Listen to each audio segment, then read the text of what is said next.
demos. That's on the 25th, and it's your own pasta. So register online just like you did for this event. Hope to see you at one of those events or both.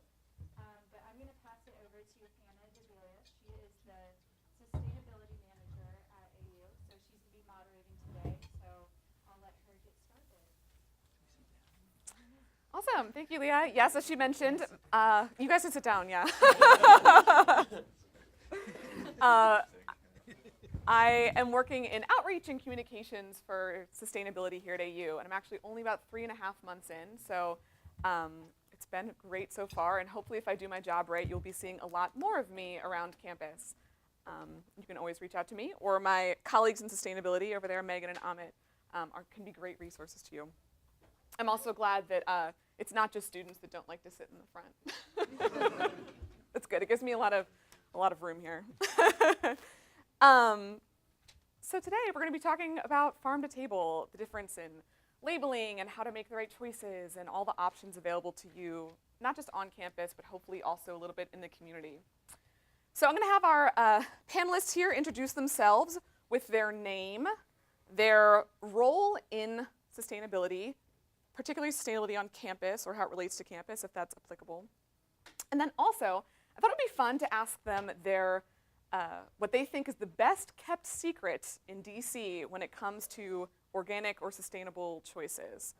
So, Kyle, why don't you start us off? So I'm Kyle Johnson. I'm the sustainability chef on campus. My role here really is to do a lot of our sourcing.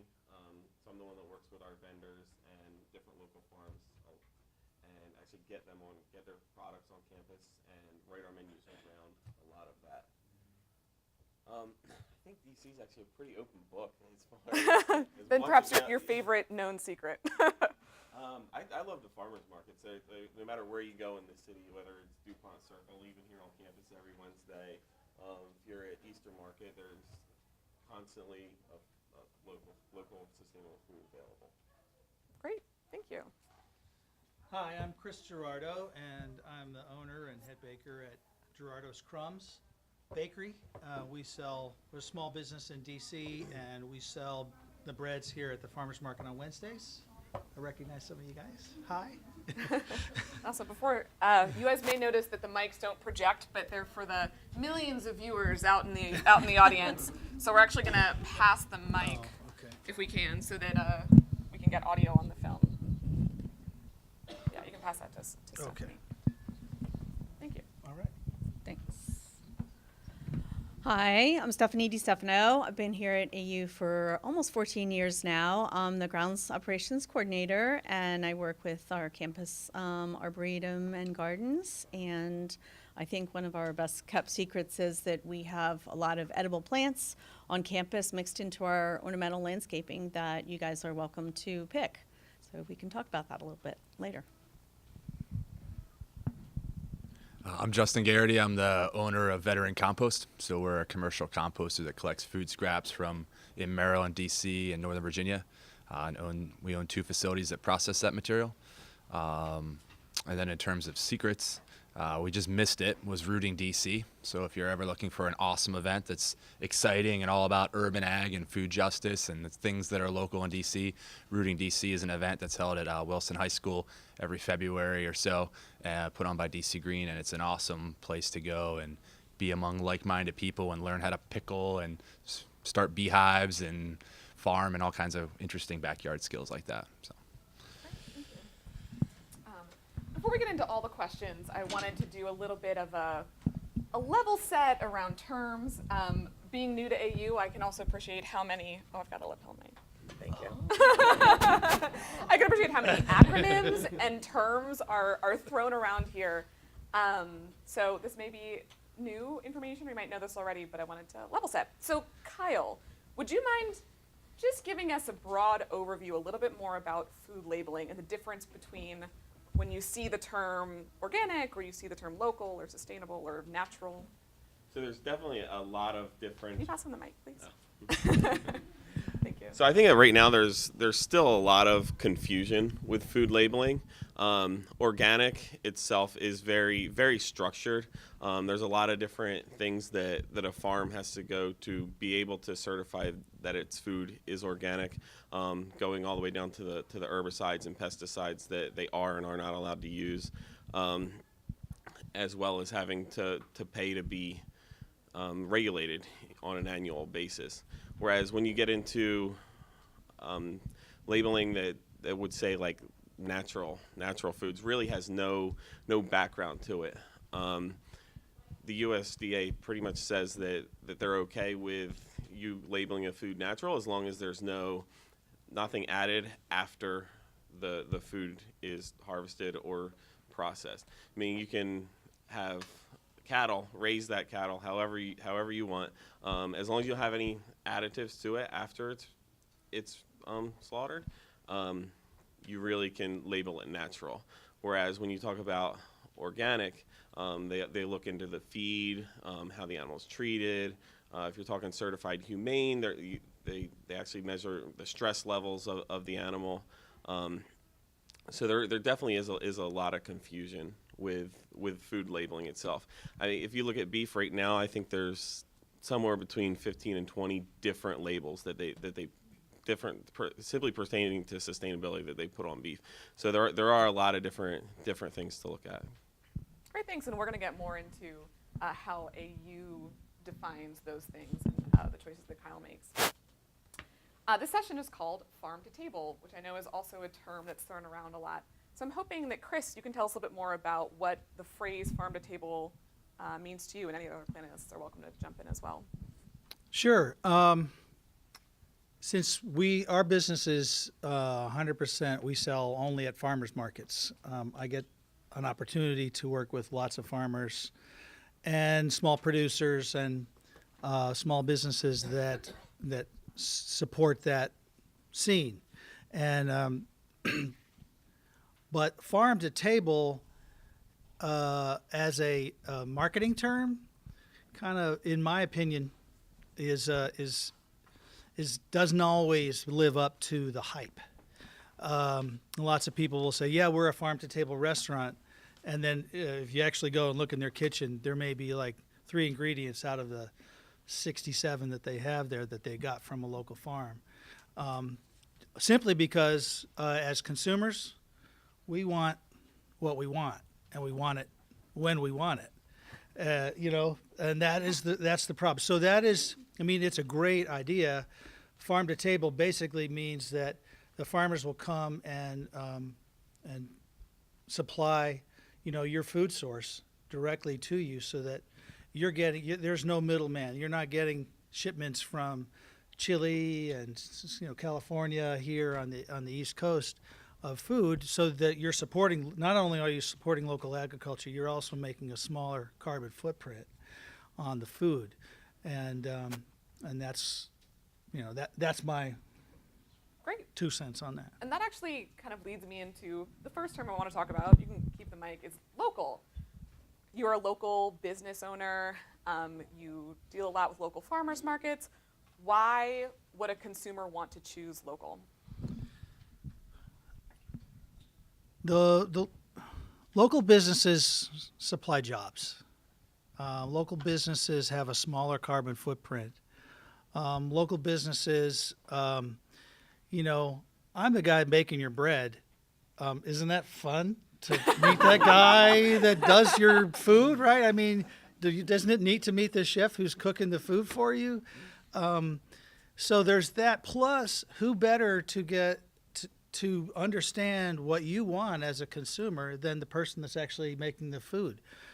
Our food, the food and agricultural business is massive in this country and all over the world. And I really feel like when we get so separated from the people who are making food for us to where we're eating it, we don't care anymore about what we're eating and what we're putting in our mouth, as long as it's cheap and it fills us up.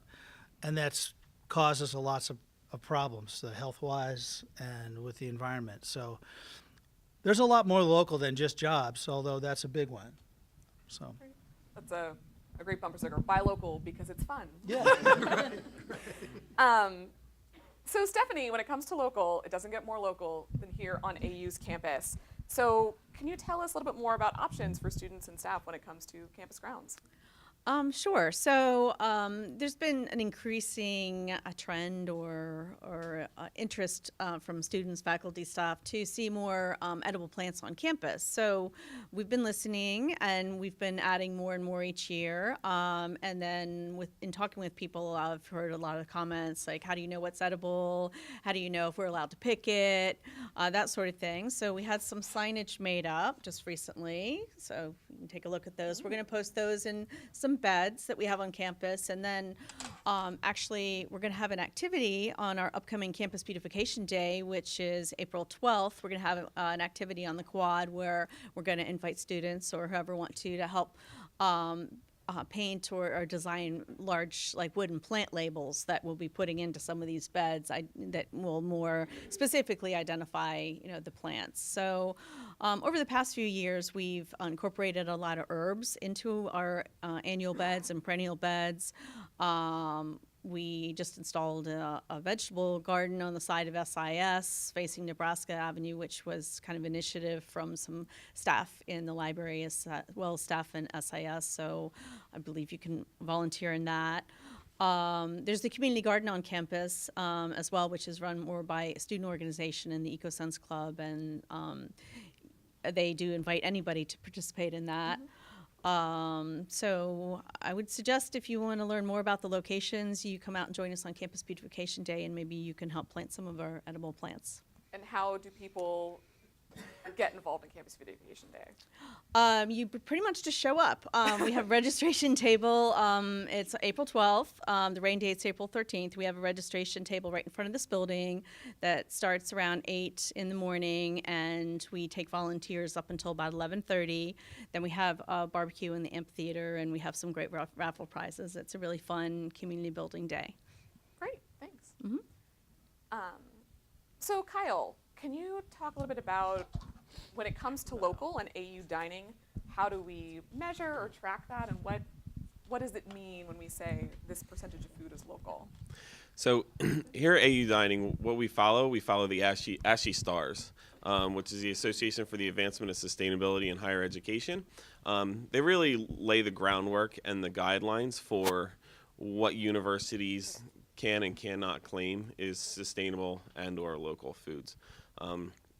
So here on campus we consider local to be 250 miles, as pretty much as the crow flies. So it does give us a pretty wide area. It goes almost all the way up to North Jersey, New York, and down to almost North Carolina for us. But in that, what we also do is we kind of lay a preference for community-based foods. So we'll give a higher weight to foods that are from smaller businesses, foods that are women or minority-owned businesses. Also have a little bit higher weight to them as well. We kind of lay the mark like anything, pretty much anything that it is a publicly traded company, we don't consider local at all, because the profits from that company aren't staying local within the community. So we kind of cut that whole section out. So even if you do have a facility like Coca-Cola that might produce all their products right in Baltimore, that money doesn't stay locally. So that really is not local, as far as we consider it. And as far as when we go beyond local and start looking at sustainable foods, we really look at third-party certifications. So like all of our eggs are certified humane. All the coffees and teas that we serve here on campus have some type of third-party certification, whether it be Rainforest Alliance certified, what they call to be a shade certified coffee. Some of them, which just kind of again goes back to making sure that like the rainforests around the coffee fields were never cut down. Kind of protects the birds and the wildlife in there. So those are a lot of the things we do. Great. For any of our panelists, is there a favorite local food vendor or restaurant that you just like, want to give a local shout out to? Besides, of course, our baker right here on campus every Wednesday, folks. Well, I'll pitch Qualia Coffee, who is a coffee shop in Petworth on Georgia Avenue. I think they roast the finest single source beans in the whole area, and they don't blend.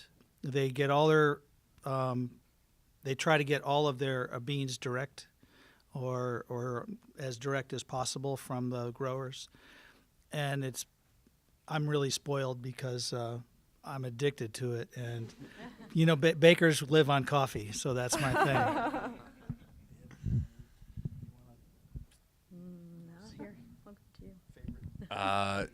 It's like asking someone to pick their favorite kid. So we pick up food scraps from a lot of restaurants, businesses, and roasters, and then we also supply compost to, a lot of the farms in the region. So I'm gonna defer on that one. We could talk offline when it's not being videotaped.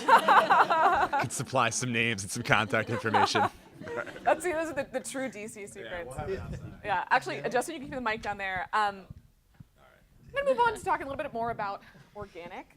And I think a source of confusion is that organic waste is different from organic labeling when you buy food that's organic. So Justin, can you talk a little bit more about organic waste or compost and kind of the role that plays in our food system here? How long do we want this answer to be? It's like a day-long seminar possibility there. So organic waste, really the essence of that is it was once alive. So that can encompass a lot of things. So the interesting thing is that 2/3 of every trash truck you see drive by you every day anywhere in this country is compostable. So what's in the back of that truck, in every truck, is yard trimmings, it's food scraps, it's paper products, it's wood waste, untreated wood waste. So 2/3 of everything we throw away every day could be composted. So there's agricultural waste, like manures, like crop residues, also biosolids, which, the DC Water Department composts as well. So there's a lot of materials that are out there. Our company, we kind of specialize in food scraps. So there's 3 sites in the region that compost food scraps. We own 2 of them. So we focus on food scraps and wood chips, and we don't take in yard debris at this time. And I think that's where organic gets interesting too, because if you're a buyer of compost or soil products, anyone in the state of Maryland can put the word organic in front of their compost. So you can make it from biosolids, you can make it from yard trimmings, you can make it from factory grown animals and feed them lots of antibiotics, and it could be called organic. So much like you try to figure out, hey, where'd my food come from? When you're buying dirt, try to ask, hey, what's in my soil, right? So, our company is taking the added step to be a supplier to organic farms, and we're certified to supply organic farms. But, if you're out there, I'm not saying our stuff's the best, but when you're out there buying soil, understand that organic is a very broad term, and I would definitely check out a supplier's kind of webpage and background and see what it is that they're selling, because you might be surprised to see what it is you're buying at the store. Great, thanks. Sure. Stephanie, I'm told that it's a frequently asked question of whether or not we maintain AU grounds or the edible plants organically. So, myth bust, true or false, or in between? I'd like to say true, but it's not 100%. I'd say in between. We don't have control of everything that goes on campus as well. As far as the grounds, we use very little pesticides, almost none, but we do some like tree injections and a little bit of weed control, but we don't use anything near any of our edible plants, and we're extremely careful not to use any pesticides that contain neonicotinoids or anything that could damage the honeybees. So we're actually very conscious of promoting the honeybees and planting more pollinator gardens around, and also the honeybees really like a lot of the herbs and vegetables that we're planting on campus. So I don't know, that really doesn't answer the question, but it talks around it a little bit. So maybe at the end we get a more specific, questions about that. Sure. So Kyle, you talked a little bit about when you're making local or sustainable food choices. Can you talk a little bit about when you would or wouldn't buy organic when purchasing in bulk like you do? So certain things are a little bit difficult when it comes to getting organically. if you were to look at certified organic beef and things along those lines, you do really hit a completely different price level. But the difference between a standard cut of beef and an organic cut of beef could be almost like 6 to 8 times as much.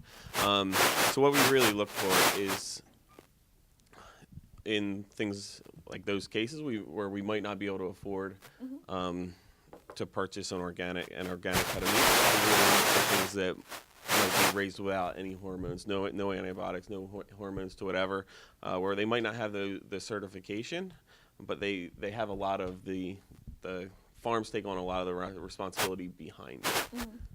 So it really goes back to knowing your farmer or business owner could be fun. Exactly. Great. Exactly. Thank you. So Justin, I'm going to pop back to you and move on to sustainable and the term sustainability. When it comes to sustainability, recycling is one of the things that is most present in our everyday lives. You know, everybody knows what the recycling symbol means. Being in sustainability, the number one thing people like to talk to me about, I think, is how much they do or do not recycle and why.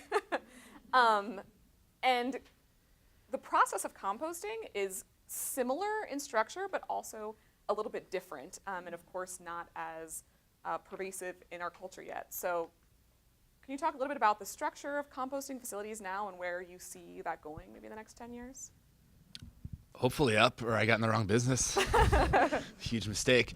No, I think, it's interesting when you look around the world and even around the country, composting is a ubiquitous thing on the West Coast. Everybody reads the fun, web clickbait stories about people in Seattle getting fined for their trash cans and stuff like that. I mean, in places like Portland and Seattle and San Francisco, it's mandatory that you compost, and not only at your businesses, but, at your homes. Massachusetts, Rhode Island, Vermont, they all have food waste bans where large producers like supermarkets now need to find a home for their stuff. So those things are coming, and much like blue bins are on the curbs and in the buildings everywhere we go now, and recycling is kind of a thing, I see that's where, composting will be.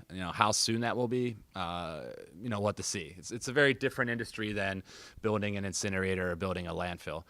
It's hard to find a property, and transportation costs are high because food waste is heavy, and you don't want to drag it all the way out to the sticks to make the stuff and then drag the finished product back in. So, everyone likes composting, but no one wants it in their backyard. So finding property is a challenge in our business, and it's very capital intensive. But I think in the next 5-10 years, it'll be something you see, more and more. There's definitely a lot of interest. There's also a financial incentive. So it makes sense financially. On our commercial business in the Baltimore metro area, we work with universities, and we work with the Baltimore Ravens and Wegmans, and keep name dropping here, of big people. And what we notice in a lot of institutions is that composting a material ton to ton is probably a neutral equation, right? To compost a ton of waste versus throwing it away. But where kitchens save a lot of money is every kitchen we go to, everyone says, oh, we don't have a food waste problem here. We run a tight ship.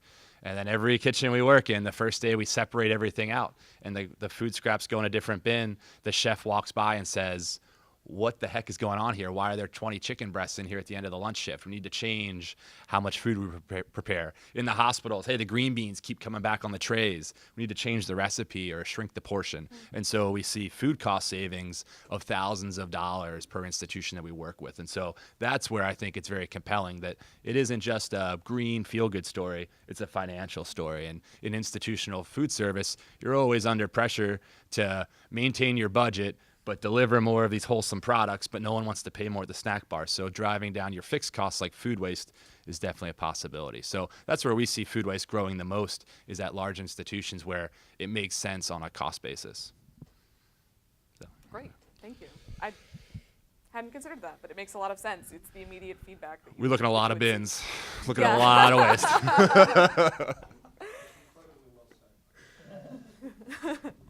That's my audience plant back there.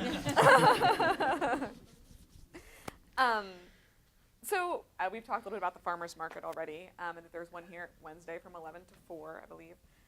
And that is perhaps one of the easiest ways for you to make some sustainable choices, because they do have local, or they have organic, or they have the farmers you can meet. Chris, can you speak a little bit more about, I know that you participate in a lot of farmers markets around DC, a little bit about that culture or way that consumers can make those choices or incorporate a farmers market into their life? Sure. The interesting thing about one of the reasons why when I started my bakery, I decided to focus only on farmers markets is because most bakeries, the way they make money is by just selling wholesale, and that's fine on the one hand. But what I've discovered was that people are wanting to support farmers markets and get actually their food in their neighborhood. And when the products that were available in my neighborhood back in the day when I first started this whole project, it was pretty pathetic. And so I thought, well, who better to change that than me? So, but that's, I mean, neither here nor there. But I felt like, why make people go across town to a good bakery to get bread when we can bring it to your neighborhood farmers market and reduce the footprint, make it more acceptable, sustainable for people. And that's why this program here on campus is great, because in conjunction with Agora Farms, the farmer that brings everything down from Lancaster County, Pennsylvania, what we've noticed, and I appreciate the people who support it and they understand us, is that this way of distributing healthy local food is we're bringing it right on campus, right to your doorstep. You don't have to drive anywhere. You don't have to schlep all across town, and like I said, you get to meet the people that are actually either picking the stuff or baking the stuff. But I think also where we get our supplies, and what he was talking about and what Kyle was talking about, versus natural, which our products are all natural, versus organic. And you hit the nail on the head in terms of organic products. Organic eggs are like 4 times as expensive as the we only use free-range local eggs, which are still twice as expensive as a regular, I guess, caged farmed eggs. But organic are even more than that. And a lot of times the organic eggs that our suppliers makes available come from the Midwest. And I know that they're raised naturally and the organic standards are very strict, but that carbon footprint is a problem for me, at least just from a philosophical standpoint. So sometimes organic in the big agribusiness is even not as good as local natural, in my opinion, simply because they got to get it from California or whatever. And I think the organic movement is great, and everybody should be growing in that manner, organic products. But for a small farmer and a small business, it's really, really expensive to get that third-party certification that he was talking about. And it makes it almost impossible for a small business like myself to get that certification and sustain a business where you don't have to pay $10 for a loaf of bread, which is what it would cost me to do that. Organic flour, again, is 3 times more expensive than even the all-natural flour that I'm getting. So we made a conscious decision to go with as local and as all-natural as possible. And we get a lot of stuff actually from the farmers too. There's a lot of trading that happens at the farmers markets between the vendors. I don't know if you notice, at the end of the day, if you go to our stand, you may not see everybody in their stand because they're rushing around like, what do you got? Can I get I'll trade you a loaf of bread for those apples, But I think that's the whole idea. That's part of the community. It creates a sense of community that you don't get at the Wegmans or even I worked for Whole Foods for 10 years, and that's a huge company now, and they have a great mission, but it's a big company nonetheless, and sometimes you lose that sense of community. So that's where I'm coming from. Thanks. So to continue the demystification, I'll be opening it up to questions from you all, so you can start thinking about that. But my final question for our panelists is that in addition to playing the roles that you play in sustainability or in local business, you yourselves are also informed consumers. So when you're making a choice at a grocery store or in your personal daily lives, what are some questions that you ask yourself or ask a vendor to help make the right choice and really demystify these things in your own lives? You want to start? Yeah, you started a little bit hitting on it, Chris. Okay, so for me, personally, I like to know where my food comes from. So as he said, I like to know that it's from this farm and what type of the breed the pork might be, and things along those lines. I think Bacon's not a breed. Sorry. So I think for me, looking forward into the future, I think that I'm lucky enough to really have the options to go and purchase my food from where I want to.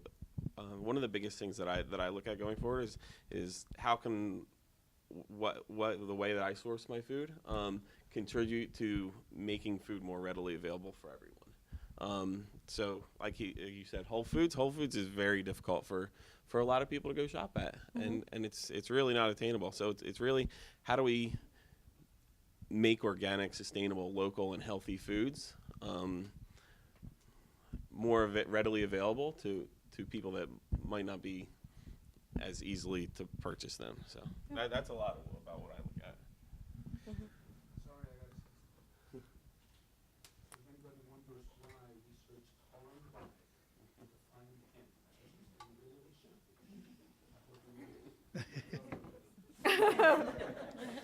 For the audience out there, there's affirmation for Kyle. I don't know him, by the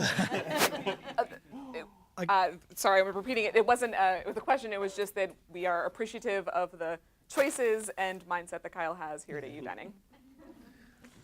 When I go shopping, I read labels, and that's probably the most important thing.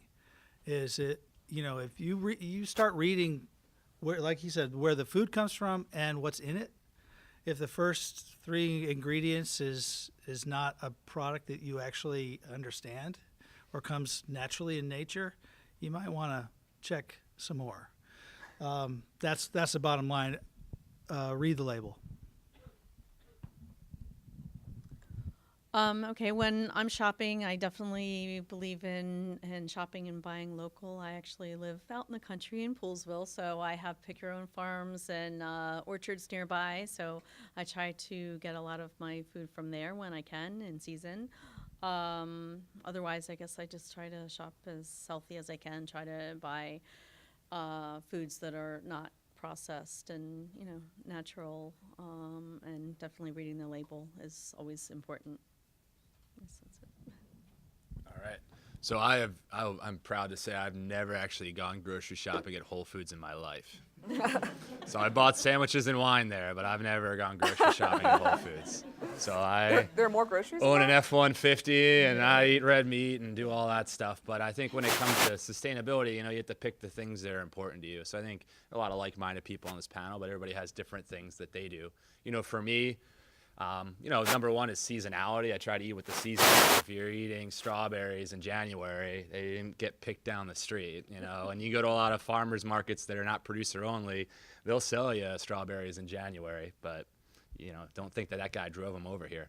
I try to buy a lot of things in whole form instead of buying processed stuff. Just buy fruits and vegetables, and, I limit my livestock intake, hogs and, pigs are... hogs are pigs, and cattle are all very carbon intensive. So I eat a lot of fish, go meat free some days, stuff like that. So it's definitely very doable and still be considered a dude in the community. And then, we're very lucky and spoiled that, like we talked about with the bartering, we do pick up a lot of things from our customers, and we have chickens in the garden at our farms and stuff like that. So we are fortunate to grow some of our own as well. So.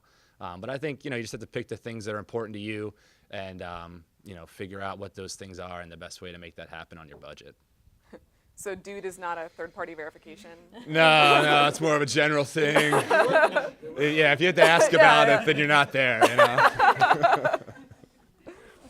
Excellent. So we'll open up to questions with the mic if you want to come up and ask him the mic, or I'll kind of knowingly repeat your question. Start in the back. Yeah. So I have a tip and I have a question, right? So my tip for kind of a secret, kind of, or perhaps less well known, is that many of the vendors, not all, but some of the vendors at farmers markets often have like a scratch and dents box, which the market I go to, there's this fruit vendor who has 99 cents a pound on scratch and dents, and mostly they're like apples that are just delicious and have like a tiny little nick in them, and it's less expensive than what you're getting in the grocery store, and it's just a terrific way to go. My question is about eggs. Again, kind of like there's so many words out there, and I can't distinguish between like, is cage free like really cage free, and what's the difference between cage free and free range, and you know, etc. I'm kind of interested in hearing more about that. Excellent. So we have a tip. Talk about some words. A tip and a question. The tip is that oftentimes at farmers markets you can buy less pretty fruits and vegetables at a discount that are still local and wonderful, but not perhaps pretty enough to make the showcase. And the question is, when you're standing in the egg aisle, as I often do for long periods of time, reading all those crazy labels, what do they actually mean? So there's probably at least 10 different types of eggs you can look at when you go by. To make this short, what I'll say is cage-free eggs don't really have a ton of legislature behind them. They're not regulated as heavily. What I will say is a cage-free hen has to have more room than a caged hen in order to be called cage-free. That does not mean that they necessarily have to have as much room as they should to act naturally, which is correct. But No, the they're picture not. always has that red barn and. So whereas what I would say is a certified humane egg, what is behind that is the hen actually has to have enough room to be able to graze naturally. That's again where they go back to measuring the stress level of the animals, so that to make sure that they're not raised under duress. Certified humane, is that like an emblem that we're looking for? Is that a words? How would I know if something is certified humane? There should be I believe it's a small green emblem that things are labeled. Yeah, you'll see it. Great. Yes. Hold on, I'm just going to hand you the mic as you're close.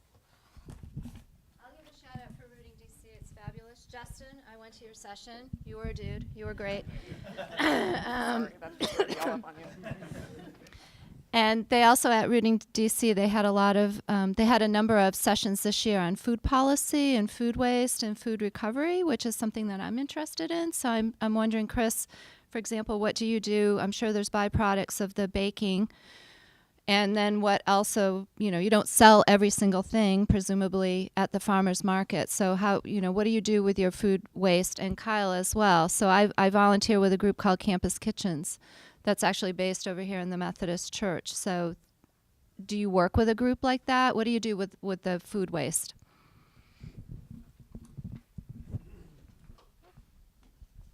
Who wants to start here? So here on campus, we work with a campus group called the Food Recovery Network, which is it's a nationwide group that forms smaller groups on campuses to actually recover all of the leftover or unused food on campus. So we work with them, and everything that we have that's left over and can be donated actually goes to DC Central Kitchens. Yes. Helen can. Yeah, actually, well, that's a common question. So after you speak, I will let Helen explain. And Helen's our zero waste coordinator. So at the most of the farmers markets that we participate have a gleaning program at the end of the day. So Miriam's Kitchen or Christ House or somebody will come at the end of the day and pick up whatever is left over. we try to minimize our waste every day. Our goal is always sell out because we don't sell day-old bread. What we don't donate, we'll chop up and make breadcrumbs or crostinis out of. Here on campus, Kyle and I were just talking actually beforehand. He was telling me about the Food Recovery Network, and I will be contacting them about gleaning at the end of the day here, because we didn't have that before, and it'd be great to do that. But in our kitchen, I have a shared kitchen with 4 other companies, and we actually were just talking about that last month, about setting up a compost. And it's going to be a bit of a challenge because there's 4 different companies and 4 different sets of people and 4 different attitudes about it. So, but I think we can make it work. So, there you go. Thanks. So our question to Helen works in facilities management. She's our waste coordinator. And the common question people want to know, what is the state of compost here at AU? Sure. So my name is Helen. I work at facilities. I work very closely with Kyle to compost on our campus again. To give you just a little bit of background, the composting infrastructure in our market, in this local area, is very unstable. There have been a few composting facilities that were shut down in the past few years. And as a result, there's only about 2 to 3 compost facilities in the area, and one of which is not Veterans Compost, that has a commercial composting facility. So they're able to a certain degree, sort some of our waste. And they have a acceptability where it includes compostable containers and plastics and things like that. So last year, in 2014, actually, about a year and a half ago, our composting contract was suspended because our loads are very contaminated. And if you look at any of our orange organic bins, you might see plastics, you might see glass, and that's only because a lot of students and our faculty community are confused. They don't know what organics means. This is why we're having this discussion. So in the meantime, while we are cleaning up our act and building that muscle memory for people to know what organics is, and so that they could separate their waste correctly, we are kind of going back to the basics. So we're going to start composting again in April, starting with the kitchen food waste in TDR. So Kyle and I have been working tremendously on the food waste operation in MGC. So as we start composting there, we're going to be incorporating organics from building by building basis on the campus. So as containers become really contaminant free, we're going to be sending our organics to the local compost facility. And really, we need to support compost facilities like Veterans and Western Branch so that we can increase our market for them. But really, the first thing that we all have to do is separate our organics as best as we can, because there's such a high demand now in this area and very low supply. They have become increasingly picky and having a higher or lower tolerance for contamination. So with that said, I'll just ask you guys this, since we ate, where does this plate go? This plate can be composted. Any food waste can be composted. The utensil has to go into the black trash bin because that plastic can't be recycled. It's under 2 inches in diameter and will fall out of the bales. Unless yes, Aramark has actually all compostable utensils downstairs. Unfortunately, Subway has those plastic non-compostable forks, so that has to go into the black bins. And this is why our loads are currently contaminated, because there's just so many different materials that we need to know where do we put in which bin. So, some people think we put the cart before the horse, but unless we have those containers where people can practice sorting, we're never going to get there. And that's why currently we are landfilling our organics, but we're on our way to perfecting that sorting process and educating our student, staff, and faculty community. Sorry that took so long. It's okay. It's a really important question. Thanks, Helen. And if you have ideas or more questions, feel free to speak with Helen or, as I said, my colleagues, Megan and Amit, about that. Also, as Helen, I wanted to reiterate, you make the difference. We can only add buildings if they're less contaminated. Helen's students put together a really awesome video about how to compost and the state of compost. So if you are in an office or if you're faculty and can share that with your office or students, it would be much appreciated, and any of us can hook you up with that video. We have time for maybe one more question if there's one more. Yeah. Would you mind coming up to the mic? I'm sorry. I won't be so lonely standing up here. Thank you, folks. Question is, we seem to have a lot of composting experts or folks who are heavily involved in sourcing food. Any particular thoughts about biosolids? And also a definition of biosolid. I feel like that was directed towards me there. So for anyone that doesn't know, biosolids are something that you're helping create every day. So it's a product of society. So biosolids are the solids that are left at a wastewater treatment plant after they get rid of all the liquids. So it is what it is. It's essentially poop. So one of the things, that if you go online, it's a very contentious topic. There's the Stop Sludge and things like that, all these groups and web pages that are out there. And the biggest concern, I guess, that people have is what is in there that isn't all natural, right? And I think that there's, it's a society problem. The guys at the wastewater treatment plant, they get what is given to them by everybody in D.C. So they are doing the best to deal with what is given to them. And so there are sometimes trace amounts of things like antibiotics and pharmaceuticals and things like that are in there.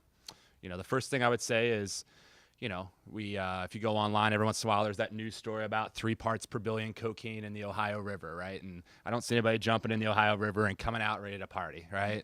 So, just because we can measure things, doesn't always mean they're significant, right? So that's probably, as a science community, we could agree on that. So I think that biosolids, there are some concerns, and it's something we should consider working on as a society going forward. Maybe we shouldn't give everybody antibiotics. Maybe we shouldn't be pouring all those things down the drain as homeowners, and keep trying to clean things up as a society. But in the meantime, it's a real waste that's formed every day, and we need to find a home for it. And the alternative is to burn it, not very environmentally sustainable, or to landfill it. So we're just going to bury it in a hole in the ground for our kids to deal with in 100 years. Going to be a tough one to talk to the grandkids about. So the alternative is, if you safely compost it, there's EPA guidelines, and you make sure there's no heavy metals, and you make sure you get to the right temperatures to kill any pathogens. You end up with an awesome organic compost, and then you can use that to grow new crops. And so I think if it's done responsibly, it's a great product. I think people should know what it is when it's being given out. So here in DC, they're rebranding it, and I think they're calling it Bloom, and they have a really cool logo, and that's great. They're creating a market for it. But on the same time, you need to make sure people understand what that product is when they put it on their tomatoes. So I like biosolids. I'm cool with it. I know that some people aren't, and I guess that's just a decision and a conversation we need to continue to have as a society. So Well, there you go. That's the perfect question to end on. Thank you all so much. A big round of applause for our panelists. Leah? Thank you guys again for coming, and I want to thank Hannah for